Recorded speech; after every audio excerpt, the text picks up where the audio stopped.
रामू की मिट्टी की कुटिया। चारों तरफ टूटे फूटे मिट्टी के घड़े और बर्तन बिखरे हैं।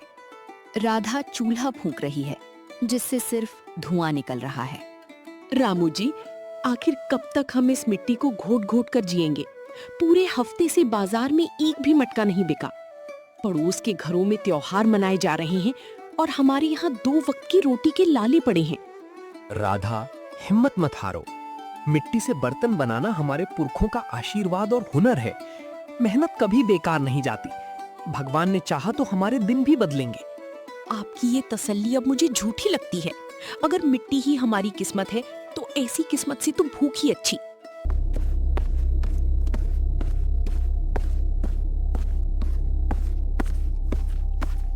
बेटा, मैं कई दिनों से यात्रा पर हूँ।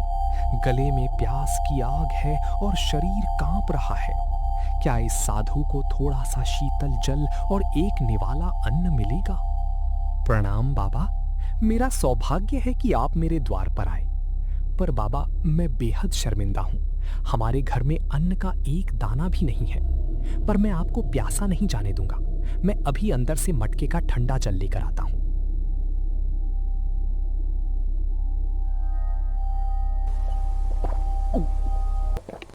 पुत्र, जिसके पास खुद के लिए कुछ ना हो, फिर भी वो अतिथि को प्यासा ना लौटाए, वही असली धनी है। मैं तेरी इस निश्छल सेवा से बेहद प्रसन्न हूं। मैं तुझे 3 ऐसे अनूठे वरदान देता हूं जो इस संसार के नियम बदल सकते हैं। बता, क्या चाहिए तुझे? बाबा, अगर आप प्रसन्न हैं तो मुझे धन दौलत नहीं, बल्कि मेरी मिट्टी के काम के लिए 3 अजीब वरदान चाहिए। पहला वरदान, जादुई चाक। मेरा मिट्टी बनाने का ये जो पुराना चाक पहिया है, इस पर जो भी मेरी आज्ञा के बिना बैठ जाए वो यहाँ से हिल ना सके और गोल गोल घूमता रहे। दूसरा वरदान, जादुई थापा। मेरा मिट्टी थपथपाने वाला ये जो लकड़ी का थापा औजार है, इसे जो भी हाथ लगाए वो तब तक मिट्टी पीटकर बर्तन बनाता रहे जब तक मैं रुकने को ना कहूं। तीसरा वरदान, जादुई छोटा मटका। मेरा ये सबसे छोटा मिट्टी का कच्चा मटका, इसके अंदर मैं जिसे भी डाल दूं या जो भी इसके अंदर चला जाए वो मेरी आज्ञा के बिना कभी बाहर ना निकल सके। विचित्र मांग है तेरी रामू, पर मेरा वचन अटल है। तथास्तु। याद रखना, बुद्धि का सही समय पर उपयोग ही वरदान को सार्थक बनाता है। राधा कुटिया से बाहर आती है और गुस्से में आग बबूला हो जाती है। ये क्या किया आपने? साक्षात भगवान रूपी साधु आए थे, महल मांगते, सोना मांगते, पर आपने क्या मांगा? चाक, थापा और मटका? क्या इन मिट्टी के खिलौनों से हमारा पेट भरेगा? राधा, सब्र करो। जो धन बिना मेहनत और बुद्धि के मिलता है वो विष बन जाता है। ये 3 चीजें हमारी आने वाली मुसीबत का सुरक्षा कवच हैं।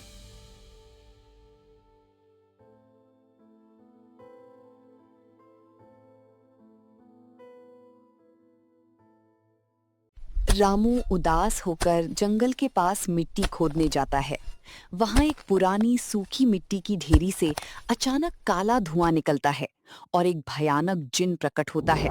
उसके पैर उड़ते हैं और आंखें अंगारे जैसी लाल हैं। रामू कुम्हार, तेरी दरिद्रता की गूंज मेरे पाताल लोक तक आई है। तू रोज मिट्टी खोदता है, पर तुझे मिलता है सिर्फ दर्द। देख, मेरे पास ये हीरे जवाहरात से भरी 3 जादुई पोटलियां हैं। इनसे तू जो मांगेगा वही मिलेगा। अपार धन दौलत। आप कौन है मायावी, और इस धन के बदले आपको मुझसे क्या चाहिए? सौदा बहुत सीधा है। आज से ठीक 1 साल बाद मैं तुझे लेने आऊंगा। तुझे मेरे पाताल लोक में चलकर मेरी गुलामी करनी होगी। 1 साल तक तू राजा की तरह जी, फिर मेरी गुलामी कर। बोल, मंजूर है? ठीक है मालिक, मुझे सौदा मंजूर है। मुझे ये पोटलियां दे दीजिए। ये ले, पर याद रखना, ठीक 1 साल बाद इसी दिन इसी समय मैं आऊंगा। भागने की कोशिश की तो पूरे गांव को भस्म कर दूंगा। रामू समझ जाता है कि ये उसकी बुद्धि की परीक्षा है। वो वरदानों को याद करते हुए हामी भर देता है। 1 साल बीत चुका है। रामू ने उन पोटलियों से एक बड़ा महल बना लिया है। राधा रानियों जैसे कपड़ों में है, पर आज के दिन दोनों चिंतित हैं। रामू महल के आंगन में अपना पुराना चाक और लकड़ी का थापा लेकर बैठा है। मुझे क्षमा कर दीजिए रामू जी, मैंने लालच में आकर आपको ताने दिए थे। आज वो शैतान आपको लेने आने वाला है। डरो मत राधा, तुम अंदर जाओ। आज मिट्टी का पुतला इस मायावी जिन का घमंड तोड़ेगा। तभी आसमान काला हो जाता है और जिन अपने असली भयानक रूप में प्रकट होता है। रामू, समय समाप्त। चल अब मेरे साथ, तेरी गुलामी का समय शुरू होता है। आइए मालिक आइए, मैं तो चलने के लिए बिल्कुल तैयार हूं, पर जाने से पहले मेरी एक आखिरी इच्छा है। मैंने गांव के बच्चों के लिए खिलौने बनाने के लिए बहुत सारी मिट्टी गूंथ कर रखी है। अगर आप अपनी दिव्य शक्ति से इस लकड़ी के थापे से इस मिट्टी को थोड़ा थपथपा दें तो मैं चैन से चल सकूंगा। ला इधर, ये तो मेरे बाएं हाथ का खेल है। जिन जैसे ही उस जादुई थापे को हाथ लगाता है, उसके हाथ थापे से चिपक जाते हैं और उसका शरीर अपने आप तेजी से मिट्टी को पीटने लगता है।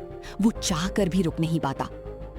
अरे ये क्या हो रहा है? ये थापा मेरे हाथों से छूट नहीं रहा। मेरा शरीर अपने आप चल रहा है। मुझे रोक रामू, मुझे रोक।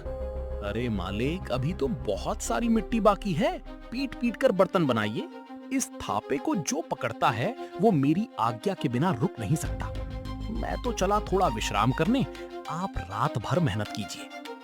रामू मुझे बचा ले, मेरी हड्डियां टूट रही हैं। मैं हार गया तेरी बुद्धि के आगे।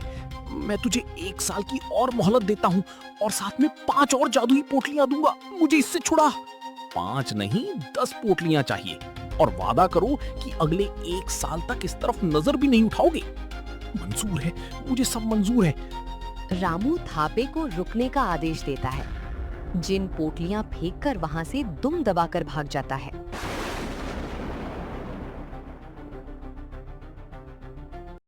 रामू जी, समय कितना जल्दी बीत जाता है। 1 साल कैसे बीत गए पता ही नहीं चला।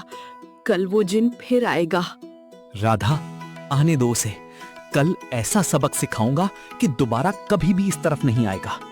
मुझे तो डर लग रहा है। सब मेरी ही गलती है जो लालच किया।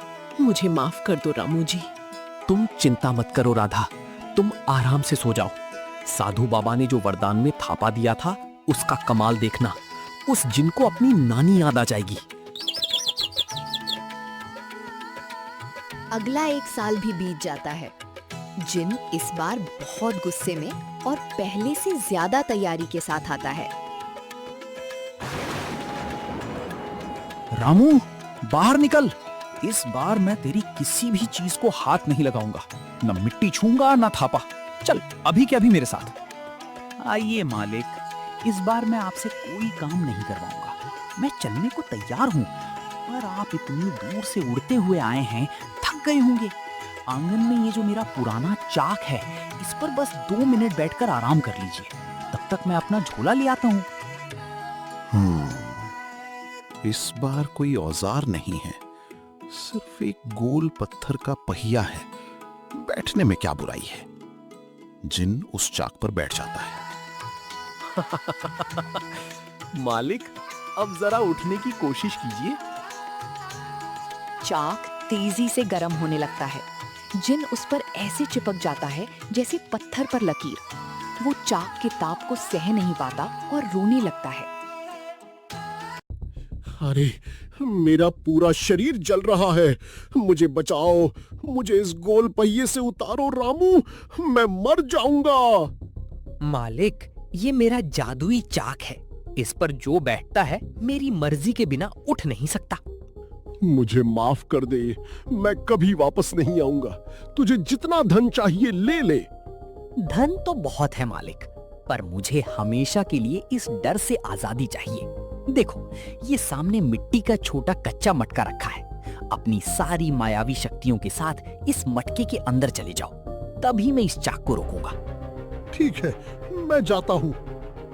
रामू जैसे ही कहता है आजाद, जिन चाक से छूटकर सीधा उस छोटे मटके के अंदर समा जाता है। रामू तुरंत उस मटके का मुंह एक कपड़े और धागे से पक्का बंद कर देता है।